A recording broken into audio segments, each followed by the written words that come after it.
my god, everyone, we're on ultra red alert. We gotta get everything in order because Tesla dropped another bit of exciting news for Europe only. Again. Caveats aside, let's just cue the intro and get into this fast. So it was literally just 20 minutes ago and I had just stopped recording for the podcast that I'm a part of, and I just get this tweet from Marquez stating that, oh, the new Model 3 Project Highland has been revealed by CarWow. Tesla themselves hasn't actually revealed the car to us. It was just, apparently CarWow got their hands on it, and actually, if you go to the European site, which I have successfully managed to do somehow, you can actually take a look at Project Highland. They finally revealed it for Europe, at least.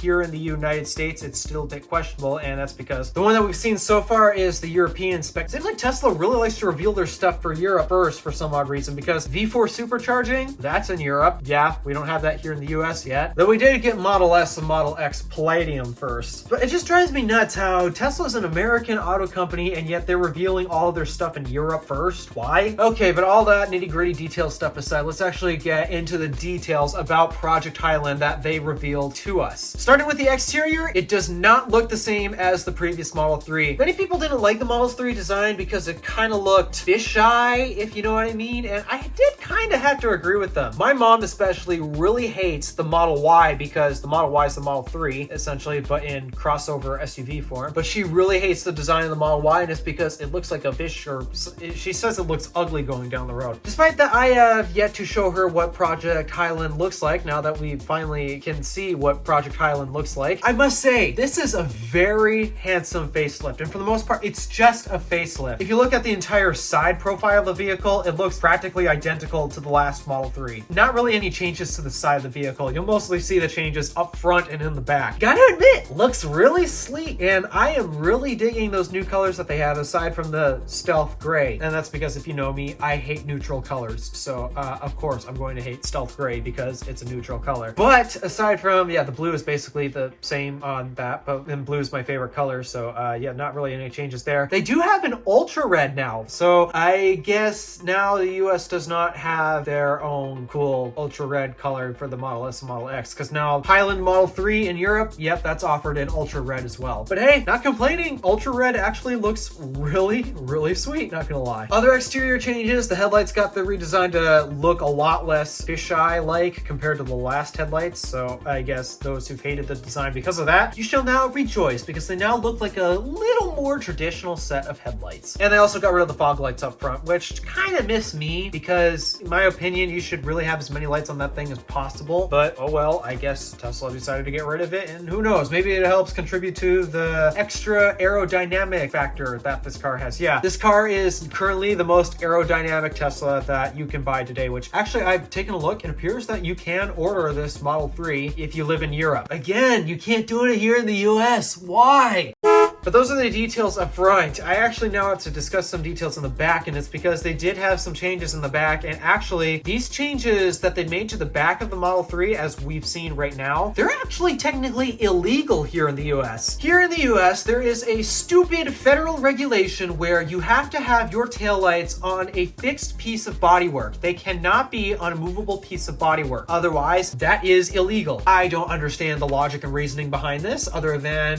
what? You're driving with the trunk open and then you can't see the taillights? Who drives with their trunk open? But for whatever reason, the government says no, you cannot have your headlights or your taillights on a movable piece of bodywork. And from what we've seen with the Project Highland unveil with the new Model 3 in Europe, the taillights are actually mounted on the trunk. So I'm not entirely sure how Tesla's going to handle it here in the US, because that you can't get away with that here in the US. You've got that regulation. Maybe that's why Tesla has unveiled it in Europe, because they wanted to show off that cool, ooh, the taillights are now on the trunk design thing, because you can't get away with that here in the US. So guess they're still figuring out these details. I don't know.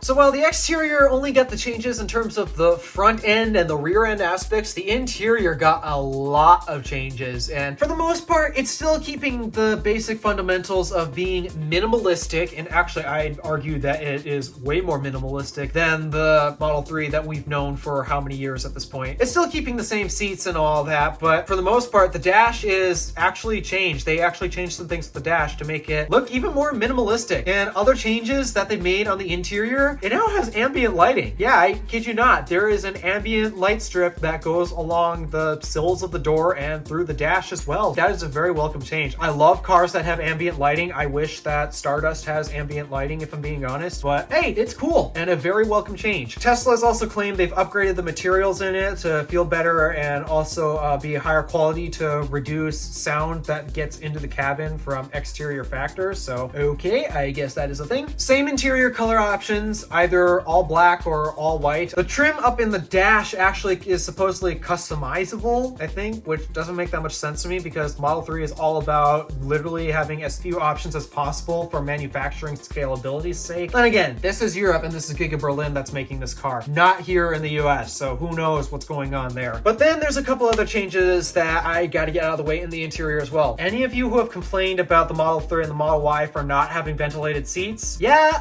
the Model 3 Project Highland, it has ventilated seats now, which is great! But some not so great changes, they got rid of the stalks on the new Model 3 as well. So yeah, no more turn signal, no more gear selector stock. It's now done via how the Model S and Model X have done it. So if you like the predictive gear selector or the on-screen gear selection tool that Tesla has in the Model S and Model X, I hope you like it in Project Highland because that's now what it is using. And then the other thing that still missed me, there's still no driver display, and this drives me nuts because to me, that actually affects the way you drive, because I mentioned this before when I talked about the new standard range Model S and Model X that came out, how I find a driver display to be very important. It's because when you look at the center of your car, your head and your eyes aren't the only thing that goes towards the center of the car. Your hands also follow you to the center of the car. So yeah, that's why I'm not a fan of the whole everything in one display. Oh, by the way, it is the same display other than apparently they improved the brightness of it, they say. Those things that the Tesla Model 3 has always had are still going to miff me, and so I'm not too sure if I still want Project Highland, even though they brought a whole bunch of changes to that car that I find extremely welcome. So now it's basically down to just, can I get over the lack of driver display? Because actually, I don't mind the fact that the car doesn't have stocks. That's something I can get used to. But I prefer to have a driver display so that way my hands don't follow me every time I go check the speed limit. But in terms of visualization changes and other features associated with the car, they've also improved greatly on this one spec that I am very surprised they got the numbers that they did. Because they improved aerodynamics so much, they've actually managed to get a pretty impressive range out of it. As of right now, the car has currently been rated by WLTP, which is the European spec for rating the range of vehicles. And so as of right now, we have a hard number set for kilometers in the European specs. We don't have an official EPA estimate right now, and that's because, well, again, Project Highland is only unveiled in Europe. Why does Europe get all the fun now? Ugh.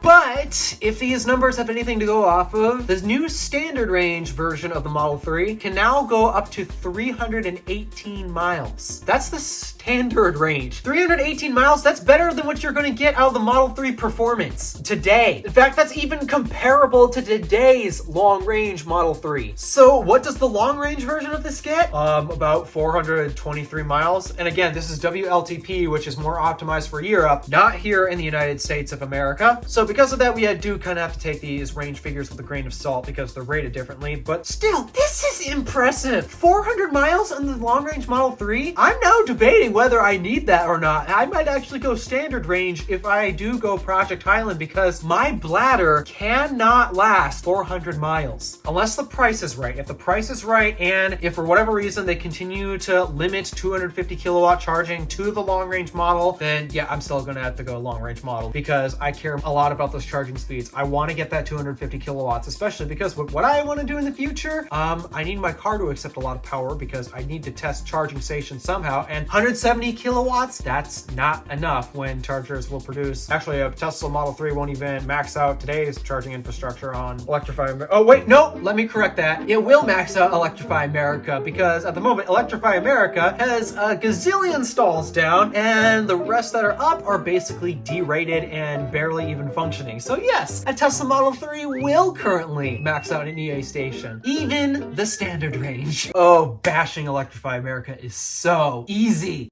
So, when is everyone going to get the Model 3? Well, supposedly mainland Europe is getting it between October and November when you place your order. The UK, which I'm not actually surprised about, the UK has to wait longer compared to the rest of Europe because for some odd reason, the UK has to stick out like a sore thumb and drive on the wrong side of the road. And because of that, they have to put the steering wheel and the pedals on the opposite side of the vehicle. And because Tesla is usually one for trying to simplify production, I don't think they like making vehicles for the UK because of this. So yeah, I guess it's understandable why the UK has to wait longer, but here's what I'm really miffed at. We have no timeline for the US of A. So yeah, I'm a bit miffed at this because the Model 3 is a vehicle I've been so interested in so long, and actually I was worried about was it going to be worse than today's Model 3, and actually I have to admit, I'm actually 100% in favor of everything that this new Model 3 has upgraded and improved. They haven't removed anything or changed anything that I liked, and they didn't downgrade the experience. So I have to admit, I'm very impressed with Project Highland, aside from the fact that there's no driver display, but even the previous Model 3 didn't have that. So to be honest, I think I finally won on this one, other than the fact that there's no timeline for the USA yet. So